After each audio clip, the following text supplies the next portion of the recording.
Hey there!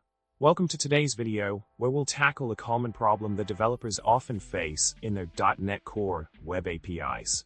The problem at hand revolves around performance issues and potential deadlocks when using asynchronous methods incorrectly.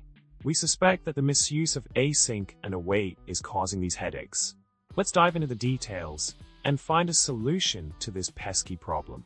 In the solution provided, we learn that using .result to call asynchronous methods synchronously may not directly cause a deadlock in a server, but it could lead to thread pool exhaustion.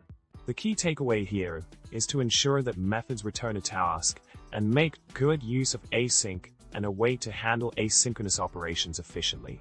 The suggested code snippet showcased a refactored approach to handling asynchronous requests, emphasizing the importance of returning tasks and avoiding potential performance bottlenecks.